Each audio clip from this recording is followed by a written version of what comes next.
Assalamualaikum warahmatullahi wabarakatuh. Salam sejahtera untuk kita semua. Salam, Om Swastiastu, Namo Buddhaya, salam kebajikan. Baik, saya akan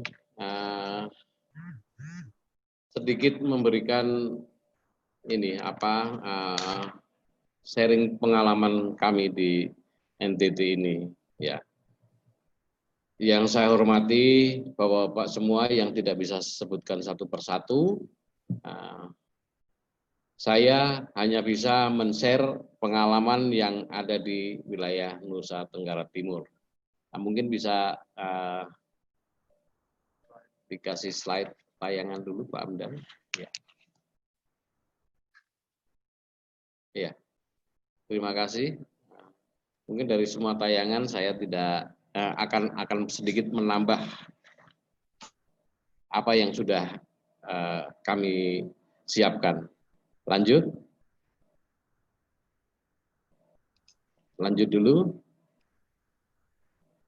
Nah, jadi yang pertama saya bicara masalah di WPP 57 di WPP Republik Indonesia ini, NTT masuk di dalam 3 kawasan WWP, yaitu 713, 714, dan 573. Nah, tapi yang terbesar adalah 573. Tadi disampaikan dari Dr. Agus Wirman tadi, memang untuk kawasan 573 ini, SSBT, yaitu Southern Bluefin Tuna, itu sangat potensial. Itu sangat potensial sekali. Dan kami pun juga banyak masyarakat atau perusahaan yang memanfaatkan potensi itu, cuma tingkat eksploitasinya masih rendah. Jadi di sini Provinsi NTT memiliki wilayah laut atau luas perairan itu kurang lebih 200.000 km persegi dengan panjang garis pantai 5.700 km. Nah, ini cukup potensial. Ya, lanjut. Lanjut, Pak.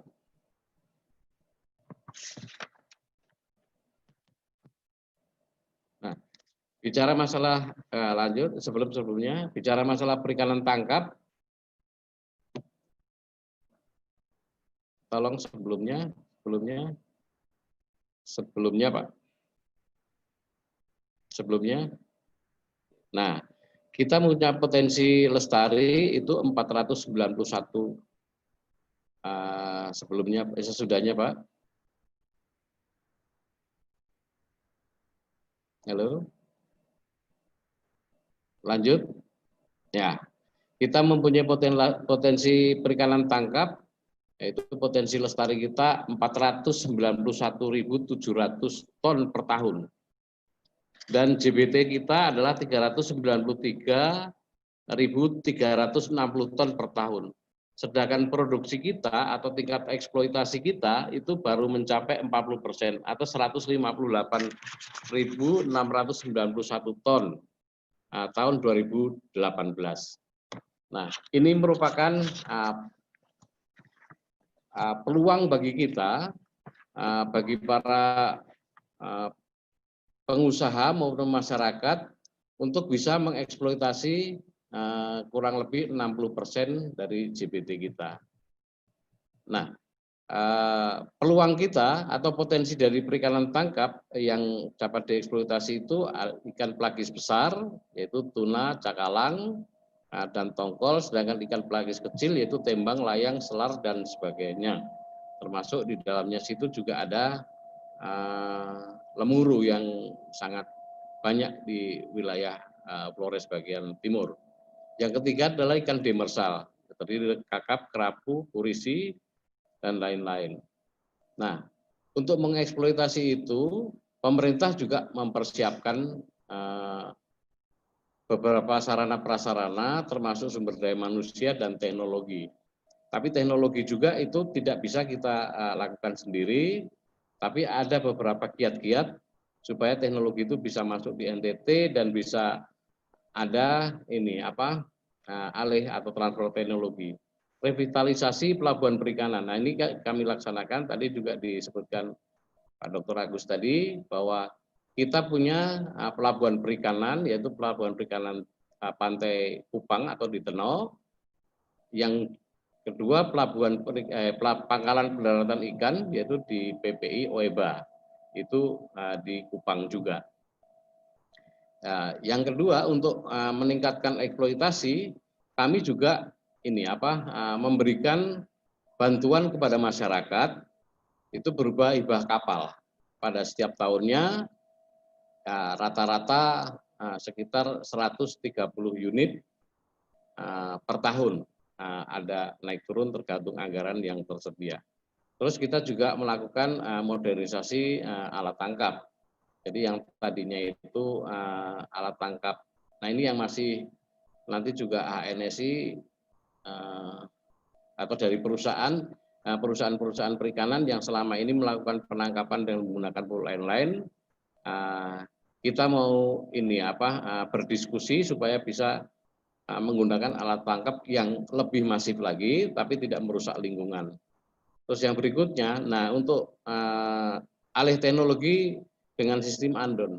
Ya andon kita sudah dengan beberapa provinsi yang mengadakan perjanjian kerjasama dan sudah ada MOU-nya, itu dengan Jawa Tengah, DKI, Jawa Timur, Bali, NTB, Sulawesi Selatan, itu kami sudah ada MOU, sehingga banyak sekali nelayan-nelayan andon yang menggunakan alat yang lebih modern dari masyarakat kita terima. Jadi mereka mengandon ke NTT juga 50% ABK-nya harus memanfaatkan atau bekerja sama dengan masyarakat setempat, sehingga akan terjadi alih teknologi. Ya, berikut.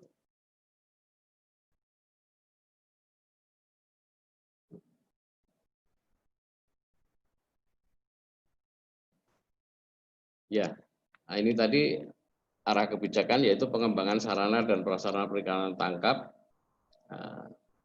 Sudah kita lakukan, ada di tayangan kita.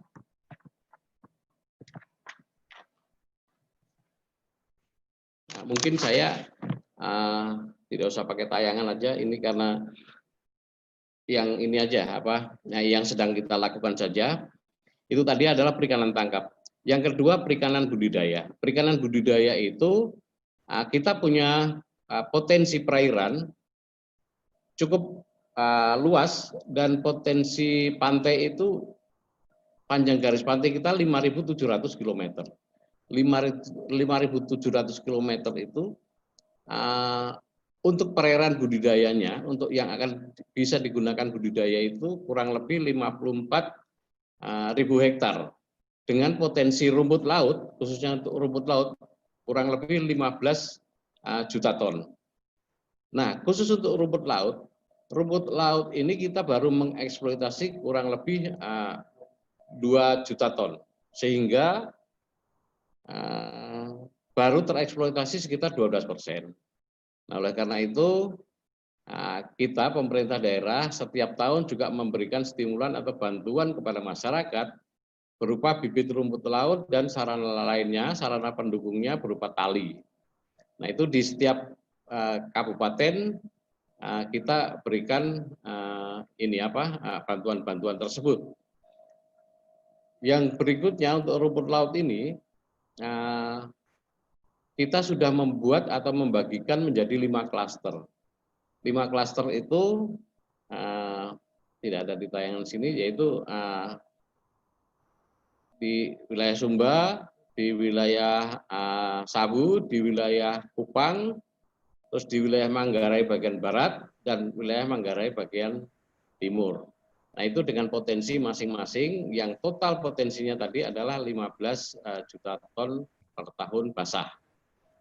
Nah, oleh karena itu kita harus rumput laut ini tadi disampaikan bahwa kita punya potensi yang besar, tapi kenapa masyarakat tidak sejahtera?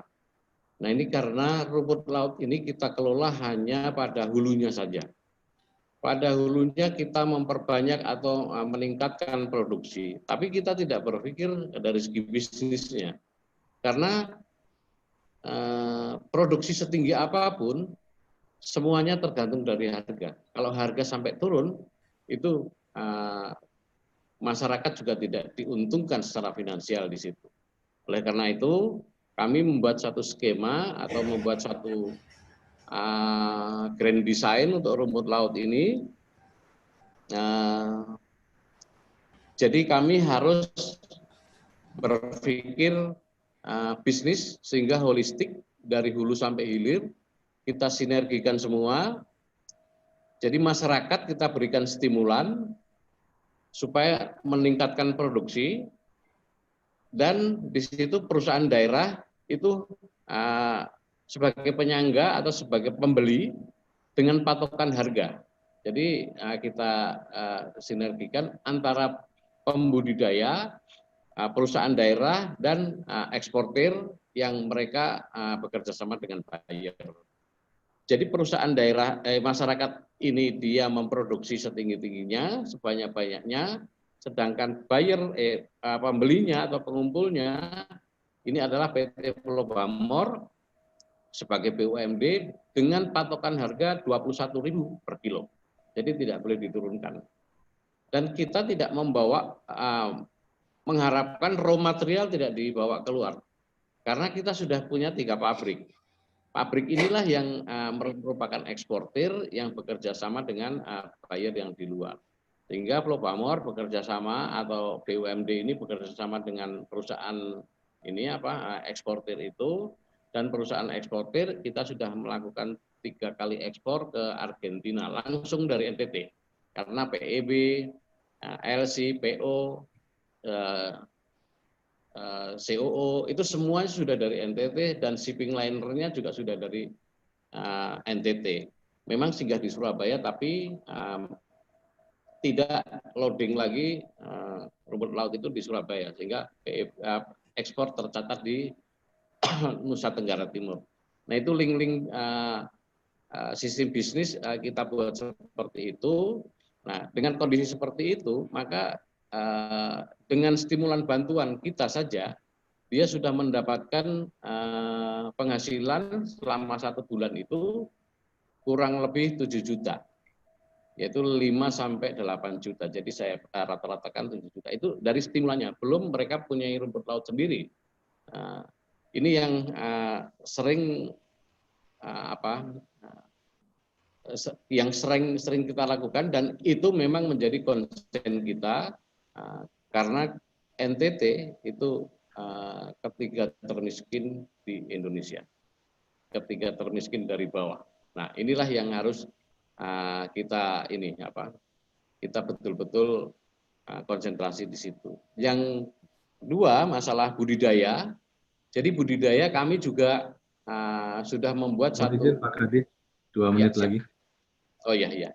Jadi untuk budidaya di NTT ini sistemnya ada 2, yaitu karamba jaring apung untuk ikan ya ini ya, budidaya ikan, dan 2 sirensing. Jadi sirensing itu karena bentuk geografisnya itu berteluk-teluk, dan teluk itulah yang kita tidak perlu ditutup, tapi di situ kita tebar ikan, kita kasih fish apartemen. Terus di atasnya ada keramba jaring apung, dan kita ada bagan di situ untuk mencari makan rucah di situ. Nah itu juga sudah kita lakukan di Ngada sana, Labuan Kelambu, kita sudah tebar 1 juta ekor, dan di Mulut Seribu Rotendao itu juga sudah kita tebar sekitar 500.000 ekor. Nah ini kita harapkan nanti kita juga sistem bisnis. Jadi masyarakat itu kita hibahkan kepada masyarakat ikan-ikan karamba maupun rumah ikan untuk dijaga di situ dan diberikan makan. Dari situ masyarakat membesarkan itu, nanti perusahaan dan buyer itu akan membeli di masyarakat dengan cara ditangkap terus dimasukkan ke dalam karamba sebelum diekspor ke Hong Kong itu. Nah ini semua sistem bisnisnya kita melibatkan BUMDes, masyarakat, BUMDes maupun koperasi dan perusahaan daerah serta buyer yang akan melakukan ekspor. Nah ini nanti hasil jualnya juga kita berikan kepada masyarakat. Jadi konsen kita yaitu perikanan tangkap tadi, rumput laut sama dengan budidaya. Ini mudah-mudahan komoditi ini, tiga kegiatan ini bisa meningkatkan kehidupan masyarakat dan meningkatkan penghasilan masyarakat. Diharapkan mereka bisa sejahtera dan kita keluar dari kemiskinan itu. Mungkin itu pengalaman saya yang bisa saya sampaikan, mungkin bisa dibicarakan selanjutnya untuk diskusi. Mungkin hanya itu, sekian dan terima kasih. Wassalamualaikum warahmatullahi wabarakatuh. Om Swastiastu, Namo Buddhaya, salam kebajikan, salam.